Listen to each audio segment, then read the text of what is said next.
طبعا اليوم أنا قاعد بالبيت، أفكار تاخذني وأفكار تجيبني. طبعا كل هذا من ضغوط الحياة. طبعا أنت عندك فحم، عندك حطب، عندك متطلبات البيت، كل هاي ما أمناها. يفرجها الله على كل. فجأة يدق هاد شيء، ونيتو حسن العيسى تروح مشوار. اي والله اروح، ليش ما اروح؟ ولا ركبنا وظلينا طالعين باتجاه الشمال. طبعا صرنا فوق هالطريق البقايا هذا محفر، وفتحت هالكاميرا وقلت بدي اصور لي كم مقطع لمنطقة سهل الروج. طبعا الحزحنا هنا صرنا بعقربات هين بالمعزولة طبعا، وساحبين باتجاه الشمال.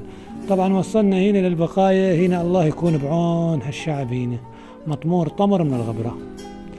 طبعا شلون عايشين الله يكون بعونهم.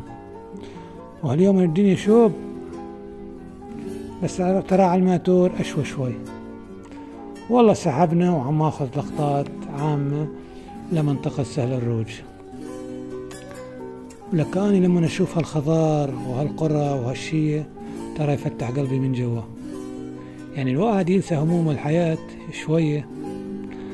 هنا وصلنا مخيم البالعة، الله يكون بعونهم. الحرارة يمكن اليوم 50، احنا بيوت ومراوح وشيء ومشوبين. يا لطيف. قطعنا المخيم وتابعنا باتجاه الشمال. طبعا هذول قاعدين بالعلوة مبسوطين. هنا ظلينا متابعين شمال. هاي المنطقة غنية عن التعريف، اللي يعرفني اياها يكتب اسمها. اخي واحنا ماشيين باتجاه الشمال. طبعا الزارع خضرة، الزارع ذرع، الزارع مكناس، وعم ناخذ لقطات لسهل الروج عامة. طبعا هاليوم الجو ممتاز، بس لكن الدنيا شوب.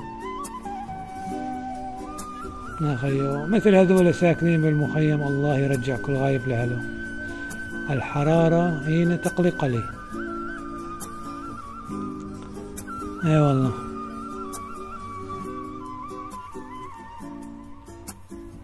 طبعا احنا ماشيين على الطريق تلقتنا هالقطعة هاي زفتها الدفاع المدني، الله يجزيه الخير. طبعا يا شباب الوصف الشوف مو مثل الوصف. طبعا هنا خلص بنزيننا وعبينا بنزين لانه مشوارنا بعيد وضلينا متابعين.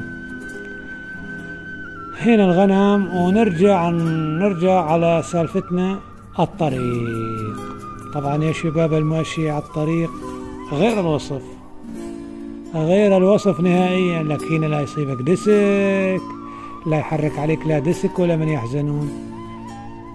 بس نتمنى منهم يتابعون الطريق العين الحمراء، والله يجزيهم الخير. يعني لو يتابعوني العين الحمراء كان امورنا بالسليم. هالشباب المشي عليه غير شكل، غير شكل، غير شكل، عالم ثاني. تفضلوا، لا طجة لا هزة. لك سيارتك مبسوطة وانت مبسوط ومرتاح بالسفر وعم تشوف الخضاري حواليك. لك شي أدب أدب أدب. خيو من الأخير المشي عليه غير الوصف، غير الوصف نهائيا. بس نتمنى من المعنيين عن الأمر متابعة المرحلة الثانية، وهي من الغفر باتجاه عين الحمراء. للمنظمات، للحكومة، لجميع الأمور. هنا طبعا صرنا على استيراد اذلب كفرتخاريم حارم وهالشلة، وشرقنا باتجاه الشرق. والله ماشيين. هنا جبز، بطاطا، والله